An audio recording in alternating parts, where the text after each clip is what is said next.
UP के बिजनौर का रहने वाला एक लड़का, यूपी के मेरठ के रहने वाली एक लड़की जो कि उत्तर प्रदेश पुलिस में सेलेक्ट होना चाहते थे, उसके लिए तैयारी कर रहे थे। न केवल फिजिकल की बल्कि पढ़ाई की। और उन्हें एक मौका मिलता है साल 2011 में उत्तर प्रदेश पुलिस की जब भर्ती निकलती है। दोनों ही तैयारी कर रहे थे, तैयारी करने के बाद सिलेक्शन हो जाता है। अभी तक ये दोनों एक दूसरे को जानते नहीं थे, पहचानते नहीं थे, ना ही इनका कभी किसी से कोई वास्ता पड़ा था। ट्रेनिंग होने के बाद जब दोनों की पोस्टिंग होती है तो एक ही थाने में हो जाती है, वो भी उत्तर प्रदेश के बुलंदशहर के एक थाने में। जब पहले दिन अपनी आमद दर्ज कराने के लिए थाने में जा रहे थे तो लड़का और लड़की दोनों एक दूसरे को देखते हैं और देखते ही पहली नजर में प्यार कर बैठते हैं। अब इस बात का उन्होंने किसी को भनक तक नहीं लगने दी, लेकिन वो दोनों एक दूसरे को आंखों ही आंखों में चाहने लगते हैं। वक्त जैसे जैसे आगे बढ़ रहा था वैसे वैसे इन दोनों की नजदीकियां भी बढ़ने लगती हैं और इन दोनों के बीच में जो प्यार की बातें चली, प्यार की कहानी चली, वो ठीक 5 साल तक दोनों एक दूसरे से प्यार करते रहे। और इन दोनों ने फैसला लिया कि अपने अपने घर वालों से बातचीत करते हैं और शादी कर लेते हैं। दोनों अपने अपने घर वालों से बातचीत करते हैं, कहते हैं कि मुझे एक लड़का मिल गया है। और लड़की कहती है, लड़के के बारे में लड़का लड़की के बारे में बात करता है। परिवार वाले इन दोनों को देखने के बाद सहमति दर्ज करा देते हैं और कहते हैं कि ठीक है, हमें इस बात से कोई ऐतराज नहीं है, हमें इस बात से कोई भी दिक्कत नहीं है। दोनों की धूमधाम से शादी होती है। जिस जगह पर इनकी पोस्टिंग थी, बड़ी संख्या में लोग इन्हें जानते थे, पहचानते थे। दोनों की शादी में वो जब पब्लिक के लोग शामिल होते हैं तो इसकी बात की चर्चा और भी हो जाती है। सुखद जिंदगी जी रहे थे, बच्चा पैदा होता है और आज भी दोनों सुखद जिंदगी ही जी रहे हैं। मगर आज की जो सच्ची घटना मैं आपको सुनाने जा रहा हूं, इस सच्ची घटना में उस लड़के की तरह और लड़की की तरह आज की कहानी की जो लड़की होती है वो इतनी भाग्यशाली नहीं थी। जो उसके साथ होता है वो उत्तर प्रदेश पुलिस को बदनाम करने के लिए काफ़ी होता है। ना केवल उस ज़िले में बल्कि जहाँ जहाँ तक ये खबर फैलती है वहाँ वहाँ तक पुलिस प्रशासन की, पुलिस की बहुत ज़्यादा बदनामी हो जाती है। इस कहानी को सुनने के बाद शायद आपको भी कुछ सीख मिलेगी। खासकर उत्तर प्रदेश पुलिस में जो जॉब करने वाली लड़कियां हैं उनको तो ज़रूर सीखना चाहिए। आदाब, नमस्कार, सत श्री अकाल। मैं उस्मान सैफी। आज की जो सच्ची घटना मैं आपको सुनाने जा रहा हूं, ये सच्ची घटना शुरू होती है उत्तर प्रदेश के आगरा से।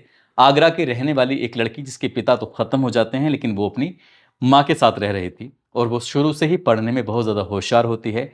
एक दिन अपनी माँ से कहती है कि माँ, मैं मुझे फोर्स में जाना है। फोर्स चाहे वो कोई सी भी हो, चाहे वो बॉर्डर की फोर्स हो या फिर सिविल या ये पुलिस की जो जॉब होती है वो हो। तो माँ ने कहा, बेटा मुझे तो कोई एतराज़ नहीं है, तुम पढ़ने में तो अच्छी हो ही, फिजिकल की तैयारी और करना शुरू कर दो। उस लड़की ने ठीक वैसे ही किया जैसे माँ ने बताया, जैसे वो खुद भी चाहती थी। फिजिकल की तैयारी कर रही थी और एग्जाम की भी तैयारी करना शुरू कर देती है। और एक दिन मौका मिलता है और उत्तर प्रदेश की पुलिस में उसका सिलेक्शन हो जाता है। ट्रेनिंग होती है, ट्रेनिंग के बाद वो इधर उधर जब रहती है तो उसकी फिर ट्रेनिंग के बाद पहुंच जाती है उत्तर प्रदेश के ज़िला फर्रुखाबाद का एक थाना लगता है नवाबगंज। और नवाबगंज में जब इसकी पोस्टिंग होती है तो इसी नवाबगंज थाने के अंदर एक और दरोगा की तैनाती थी। दरअसल ये लड़की तो आगरा की रहने वाली। और एक दिन जो इसकी मुलाकात होती है, दरअसल एक दबिश में जाना था। दबिश में दरोगा जी जा रहे थे। दरोगा जी का नाम था दीपक कुमार। अब दीपक कुमार रहने वाले मथुरा के होते हैं। जब उनकी दबिश में जा रहे हैं तो इस महिला सिपाही को भी अपने साथ लेके चले जाते हैं। दोनों की बातचीत का सिलसिला शुरू होता है। दोनों ने एक दूसरे के बारे में जानने की कोशिश की तो उन्होंने बताया, दीपक ने, कि मैं मथुरा रहता हूं और महिला सिपाही ने बताया कि वो आगरा रहती है। अपने परिवार के बारे में भी दो चार बातें बताई। अब इन दोनों का जो साथ था वो इतना अच्छा होता है, बहुत ज़्यादा। साल 2022 की बात है। दोनों साथ साथ जब जाते हैं तो बहुत खुशी होती है। उसके बाद फिर अगली बार मौका मिलता है कहीं दबिश में जाने का तो दरोगा ने इसी महिला सिपाही को प्रेफरेंस किया कि तुम्हें ही साथ चलना है। जब ये एक बार दो बार गए तो दोनों एक दूसरे को चाहने लगते हैं। पहले आंखों ही आंखों में देखते हैं, उसके बाद फिर वो प्यार कर बैठते हैं। और प्यार की सीमा कब आगे लांग जाते हैं इनको पता ही नहीं चलता। यानी कि दोनों एक दूसरे के साथ हम बिस्तर होने की तैयारी में थे, शारीरिक संबंध बनाने की तैयारी में थे। तभी लड़की ने कहा कि मैं जिससे शादी करूंगी उसी से ही ये कहानी आगे बढ़ेगी। लेकिन दरोगा ने कहा कि तुम चिंता क्यों करती हो, मैं भी अभी कुंवारा हूँ और मैं तुमसे शादी करने के लिए तैयार हूँ, लेकिन कोई दिक्कत नहीं है। दरोगा ने कुछ इस कदर उस महिला सिपाही पर विश्वास जमाया कि दोनों एक दूसरे के साथ हो जाते हैं।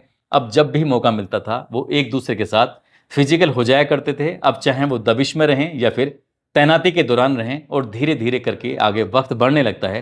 तभी एक दिन ऐसा लगता है महिला सिपाही को कि क्यों ना इस कहानी को अब आगे बढ़ाया जाए। यानी कि अभी वो फिजिकल रिलेशन वाली स्थिति में है, लिव इन रिलेशनशिप वाली स्थिति में है, तो क्यों ना शादी कर ली जाए। उस महिला सिपाही ने जब दरोगा से ये बात कही तो दरोगा ने कहा कि तुम जल्दी क्यों करती हो, मुझे मौका मिलेगा तो मैं अपने पापा और मम्मी से बात कर लूँगा, क्योंकि तुम्हारे तो पापा हैं नहीं, तुम्हारी तो माँ है, तुम अपनी माँ को आसानी से समझा सकती हो, लेकिन मुझे अपने माँ बाप को समझाना है, उन्हें पहले भरोसे में लेना है। ठीक है, भरोसे में वाली बात हो जाती है और महिला सिपाही के साथ वो जैसे मिलते थे वैसे ही मिलना जुलना इनका चलता रहता है। कोई दिक्कत नहीं, कोई ऐतराज नहीं। लेकिन कहीं ना कहीं महिला सिपाही को ऐसा लग रहा था कि ये दरोगा उसका सिर्फ फायदा उठा रहा है। इसलिए एक दिन वो उसने अपने थाने के इंचार्ज साहब से कहा कि इंचार्ज महोदय, जो दरोगा जी हैं वो मेरे साथ पिछले काफ़ी समय से इस तरह से काम कर रहे हैं, आप इन्हें समझाइए, इनसे कहिए कि शादी करें। अगर ऐसा नहीं करते हैं तो मुझे फिर मजबूरन एफआईआर दर्ज करानी पड़ेगी। अब जैसे ही उस थाने के स्टेशन ऑफिसर को पता चलती है, स्टेशन ऑफिसर ने दरोगा को बुलाया, साथ ही उस महिला सिपाही को बुलाया और दोनों को समझाने की कोशिश की। उन्होंने कहा कि अगर मेरे पास प्रार्थना पत्र आया तो मैं हर हाल में एफआईआर दर्ज कर लूंगा, इसलिए दोनों ही अपने अपने स्तर से इस मामले को निपटा लो, समझा लो। इसी बीच में ट्रांसफर हो जाता है और ट्रांसफर होने के बाद एक नज़दीक का एक नवाबगंज के बाद एक और थाना होता है जिसका नाम होता है कादरी गेट। कादरी गेट के भी इंचार्ज साहब से उस महिला सिपाही ने यही शिकायत की कि सर देखो, ये जो दरोगा जी हैं जिनका नाम दीपक कुमार है, और दीपक कुमार मेरे साथ काफ़ी समय से इस तरह से हरकतें कर रहे हैं, शादी नहीं कर रहे हैं और बाकी सब कुछ करते हैं, इनसे कहिए कि शादी करें, नहीं तो फिर मुझे मजबूरन ये कदम उठाना पड़ेगा। दीपक कुमार ने फिर सामने पेश होते हैं और वही पहली जो कहानी थी वही उसी कहानी को फिर से दोबारा से सुना देते हैं और इंस्पेक्टर साहब को भी यकीन हो जाता है। जब यकीन हो जाता है, अब फिर इंस्पेक्टर साहब भी शांत हो जाते हैं, कहते हैं कि अगर शिकायत मिलती है तो मैं कार्रवाई जरूर करूंगा।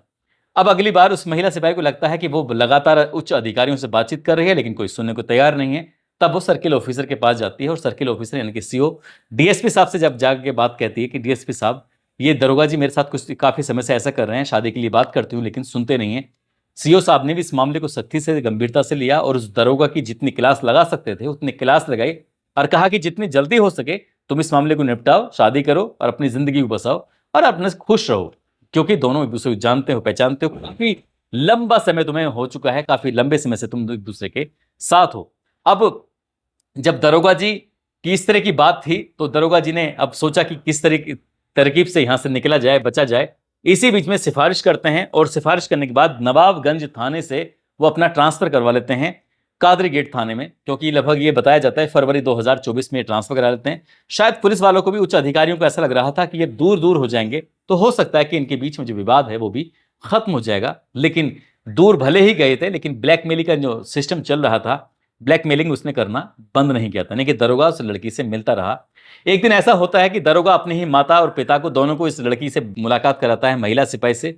और मुलाकात कराने के बाद माँ बाप भी भरोसा दिला देते हैं कि बेटा तू परेशान क्यों होती है, हम जल्दी ही शादी कर लेंगे और शादी करने के लिए तैयारी करते हैं। ऐसे ही चल रहा था। ऐसे चलते चलते अप्रैल 2024 का ये महीना आ जाता है और 15 अप्रैल 2024 को ये महिला सिपाही ये जाती है एसपी यानी कि विकास कुमार के पास और जाने के बाद पूरी कहानी बयां करती है कि मेरे साथ अब तक ऐसे हुआ है, इस मामले में कुछ कार्रवाई कर दीजिए। एप्लीकेशन देके वो अचानक से गायब हो जाती है। इधर तो वो एप्लीकेशन देकर गायब हो जाती है, उधर एसपी साहब इस मामले की गोपनीय रूप से सीओ साहब को जांच देते हैं। कहते हैं कि देखिए इस प्रार्थना पत्र में कितनी सच्चाई है, क्या ये महिला सिपाही सच बोल रही है या झूठ बोल रही है। जब सीओ साहब ने 3 दिन में अपनी रिपोर्ट जब एसपी साहब को देते हैं तो इसमें रिपोर्ट में जो कई तथ्य ऐसे पाए जाते हैं कि महिला सिपाही ने जो दरोगा पर आरोप लगाए थे उसमें कई तरह की सच्चाइयां थी। और सच्चाई होने के बाद जब एसपी साहब को ये रिपोर्ट दी जाती है तो एसपी साहब ने महिला थाने की इंचार्ज को बुलाते हैं और कहते हैं कि आपके थाने में एक मामला है, इसे दर्ज करिए और इसके मामले की जांच पड़ताल कर लीजिए। जब एसपी साहब ने जांच पड़ताल करने के आदेश दिए तब उस महिला सिपाही से बातचीत करने की कोशिश की तो पता चला कि वो महिला सिपाही भी गायब हो चुकी है और जो दरोगा है वो भी गायब है। अब ये दोनों जब गायब हो जाते हैं, महिला सिपाही 5 दिन के लिए जब गायब हो जाती है, उसे बुलाया जाता है, उससे बातचीत करने की कोशिश की जाती है तो पता चलता है कि वो महिला सिपाही अपने उस दरोगा की जासूसी करने के लिए निकली थी।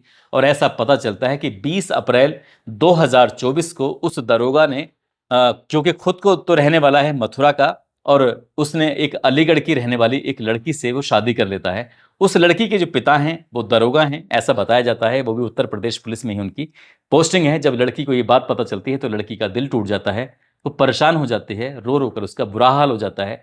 बुरा हाल वाली बात ही थी, पिताजी उसका साथ छोड़ के चले ही जा चुके हैं क्योंकि पिताजी मर चुके हैं और माँ है, माँ ही जिम्मेदारी। गरीब घर की वो लड़की, उसने दिन रात मेहनत की और मेहनत करने के बाद उत्तर प्रदेश पुलिस में सिलेक्शन उसका हो जाता है। सिलेक्शन होने के बाद दीपक कुमार नाम का दरोगा उसके दिल में प्यार का फूल खिला देता है और उसके साथ वो शारीरिक संबंध बनाता रहता है। वो विरोध भी कर रही थी लेकिन उसको कुछ इस तरह से झांसा दिया जाता है कि जैसे कि अब उसके साथ है।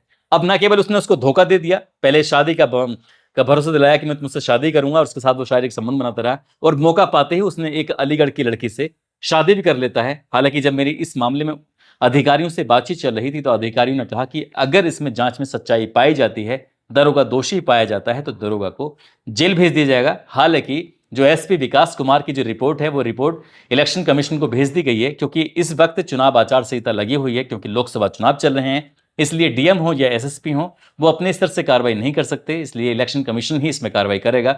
हो सकता है कि 2-4 दिन में बहुत जल्दी वो दरोगा सस्पेंड हो जाए। साथ ही उसके खिलाफ जो एफआईआर हुई है उसमें आरोप अगर सिद्ध पाए जाते हैं, न केवल महिला सिपाही की बल्कि दरोगा की बेटी से जो उसने शादी की है, जो अलीगढ़ की रहने वाली लड़की है, एक साथ 2 लड़कियों की जिंदगी तबाह हो सकती है, बर्बाद हो सकती है।